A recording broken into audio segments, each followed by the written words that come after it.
The Men in Black, mga lihim na tauhan ng gobyerno.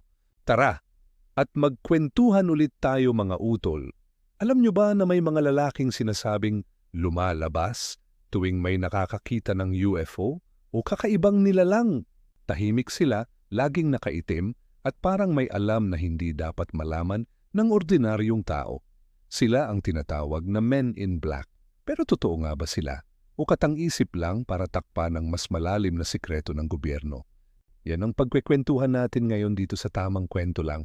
Bago tayo magsimula, kung mahilig kayo sa mga misteryo, UFO sightings, at kwentong nakakakilabot, pindutin nyo muna ang like at subscribe at samahan akong tuklasin ang mga sikreto ng mundo.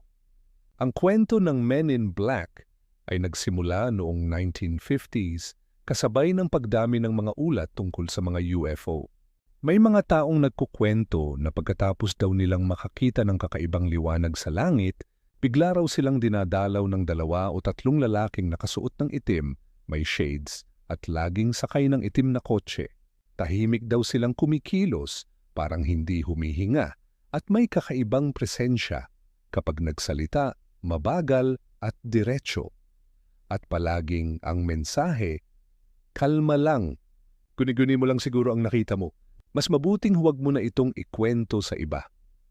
Isa sa pinakakilalang kwento ay ang kay Albert Bender, isang UFO researcher noong 1953.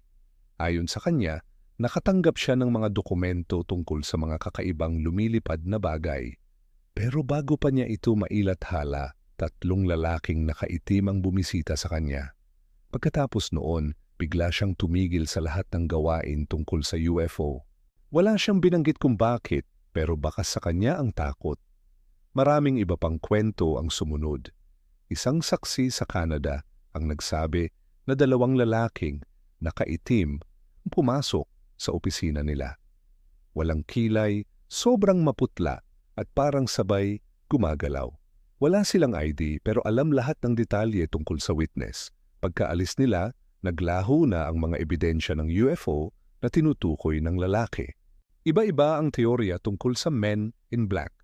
Ang ilan, naniniwalang sila ay mga ahente ng gobyerno na may misyon na patahimikin ang mga nakakakita ng UFO. Ang iba naman, naniniwala na hindi sila tao. Baka sila mismo ang mga nilalang na gustong magtago ng kanilang presensya sa mundo. Hanggang ngayon, walang malinaw na patunay kung totoo nga silang umiiral. Pero sa bawat kwento ng UFO sightings, laging may sumusulpot na pangalan nila. Tahimik, nakaitim, walang emosyon. At ang mga taong naka-encounter nila, madalas ay ayaw nang magkwento ulit. Mga utol, kung isang gabi ay may kumatok sa pinto mo, 3 lalaking nakaitim, tahimik, at parang alam ang lahat tungkol sa iyo, anong gagawin mo? Totoo nga kaya ang Men in Black? O sila mismo ang pinakatagong sikreto ng sangkatauhan? I-comment mo ang iyong saloobin tungkol dito. Isang kwento na naman mula sa Tamang Kwento Lang.